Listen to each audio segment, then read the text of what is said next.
BJP Sunil Soni करेंगे नामांकन का एक सेट दाखिल करेंगे सुनील सोनी। बीजेपी से आपको बता दें भारतीय जनता पार्टी से उम्मीदवार हैं, रायपुर दक्षिण सीट से 25 अक्टूबर को शक्ति प्रदर्शन के साथ करेंगे नामांकन। तो नामांकन में बीजेपी के वरिष्ठ नेता भी मौजूद रहेंगे और ये बड़ी जानकारी आप तक साझा करते हैं। 26 अक्टूबर को भारतीय जनता पार्टी का विधानसभा स्तरीय सम्मेलन है, तो ऐसे में उपचुनाव होना है छत्तीसगढ़ की दक्षिण रायपुर सीट पर। 13 नवंबर को चुनाव होना है और 23 नवंबर को नतीजे सामने आएंगे, घोषित हो जाएंगे। और अब कांग्रेस द्वारा भी अपने उम्मीदवार को मैदान में उतार दिया गया है। कांग्रेस से आकाश चुनावी मैदान में उतरे हैं। तो वहीं अगर भारतीय जनता पार्टी की बात करें तो सुनील सोनी भारतीय जनता पार्टी की तरफ से मैदान में उतरे हुए हैं। नामांकन का एक सेट आज दाखिल करने वाले हैं। 25 अक्टूबर को शक्ति प्रदर्शन के साथ नामांकन करेंगे, ये बड़ी जानकारी। 25 अक्टूबर को नामांकन करेंगे, बीजेपी के वरिष्ठ नेता भी उनके साथ मौजूद रहेंगे।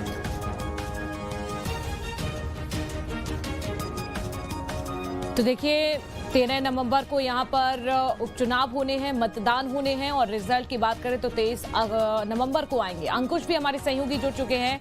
अंकुश, किस तरह की हलचल देख पा रहे हैं आप? क्योंकि देखिए अब कांग्रेस ने भी अपने उम्मीदवार को मैदान में उतार दिया है, बीजेपी ने भी उतार दिया है और यहाँ पर नामांकन की तैयारी की जा रही है, शक्ति प्रदर्शन की बात कही जा रही है। किस तरह की तैयारियां हैं दोनों ही पार्टियों की?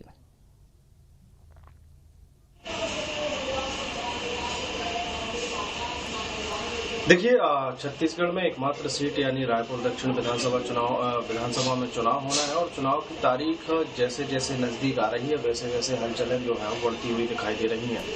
भारतीय जनता पार्टी ने पहले ही अपने प्रत्याशी की घोषणा कर दी है। सुनील सोनी जो है वो चुनावी मैदान में है और कल की अगर बात करें तो कल कांग्रेस पार्टी की तरफ से भी इसकी तस्वीर साफ कर दी है। आकाश शर्मा चुनावी मैदान में उतारे गए हैं। दोनों ही कैंडिडेट अपनी अपनी तैयारी में जुट गए हैं और अब जो है प्रचार प्रसार के साथ साथ नामांकन भरने की प्रक्रिया जो है वो शुरू हुई है। आज बताया जा रहा है कि भारतीय जनता पार्टी के जो प्रत्याशी हैं वो नामांकन दाखिल करेंगे और दूसरा नामांकन की अगर बात करें तो 25 तारीख को ही बड़ी जोर शोर से बड़े नेताओं के साथ और एक शक्ति प्रदर्शन के साथ नामांकन दाखिल करेंगे। ऐसा ही कुछ कार्यक्रम जो है कांग्रेस पार्टी के प्रत्याशी के साथ भी तय हुआ है। आकाश शर्मा भी कुछ इसी तैयारी में है और कल शाम की अगर बात करें तो जैसे ही आकाश शर्मा का नाम स्पष्ट हुआ था तो वो कल शाम को ही रोड शो शक्ति प्रदर्शन के साथ प्रचार प्रसार में जुट गए थे। कुल मिलाकर अगर कहा जाए तो अब जब दोनों प्रत्याशियों के नाम स्पष्ट हो गए हैं तो तस्वीर साफ होने के साथ साथ ही अब माहौल जो है वो चुनावी दिखने लगा है और रायपुर दक्षिण में चुनावी शोरगुल जो है वो बजने लगा है। और जिस तरीके से 13 तारीख को जो मतदान होगा उसके पहले जिस तरीके की तस्वीरें चुनाव में देखी जाती रही हैं अमूमन, तो ऐसी तस्वीरें अब देखने लगी। बिल्कुल अंकुश, ऐसी कुछ तस्वीरें देखने को मिलेगी और अब चुनाव नजदीक है, रिजल्ट भी आ जाएंगे और 13 नवंबर को उपचुनाव भी होने। लेकिन अंकुश, जिस तरह से हम देख रहे हैं कि भारतीय जनता पार्टी द्वारा यहाँ पर स्टार प्रचारकों की सूची भी जारी कर दी गई है, लेकिन कांग्रेस अभी कहीं ना कहीं पीछे चल रही है बीजेपी से।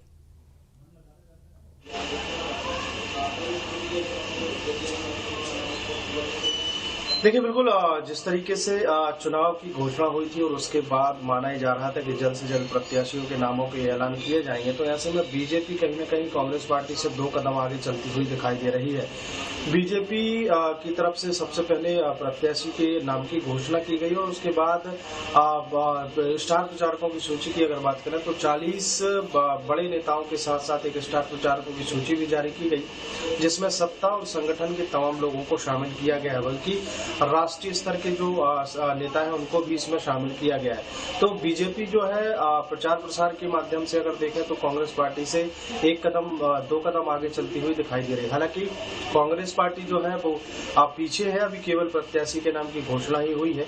माना जा रहा है कि आज शाम तक शायद कांग्रेस पार्टी भी अपने स्टार प्रचारकों की सूची जारी कर सकती है। हालांकि सूची जारी कब करेगी ये तो कांग्रेस पार्टी का केंद्रीय नेतृत्व ही तय करेगा। लेकिन आला नेताओं की बात करें, जो प्रदेश स्तर पर जो नेता बैठे हैं, चाहे वो कांग्रेस पार्टी के हो चाहे वो बीजेपी को, तमाम अपने अपने स्तर पर चुनाव प्रचार प्रसार में जुटे हुए हैं। जैसे रायपुर दक्षिण जो परंपरागत सीट रही है ब्रजमोहन अग्रवाल की, तो ब्रजमोहन अग्रवाल सांसद रहते हुए भी सुनील सोनी के पक्ष में माहौल बनाते हुए दिखाई दे रहे हैं। अभी अगर हम देखें तो रोज उनके बंगले पर काफी तादाद में लोग इकट्ठे हो रहे हैं, कार्यकर्ता। उन कार्यकर्ताओं से वो मीटिंग करते नजर आते हैं। अलग अलग क्षेत्रों में किस तरीके से कैसे क्या समीकरण बैठेंगे उनकी चर्चा जो है वो होती हुई दिखाई देती है। और आकाश शर्मा की अगर बात करें तो आकाश शर्मा को अभी 24 घंटे भी नहीं हुए हैं टिकट की घोषणा हुए, वो भी अपने समीकरण बिठाने में जुट गए हैं। कांग्रेस पार्टी के आला नेता जो है वो भी प्रदेश मुख्यालय अलग पर जुटते हुए नजर आ रहे हैं और वो भी अपने अपने समीकरण साधते नजर आ रहे हैं। तो कुल मिलाकर अगर देखा जाए तो आरोप प्रत्यारोप का दौर भी शुरू हो गया है।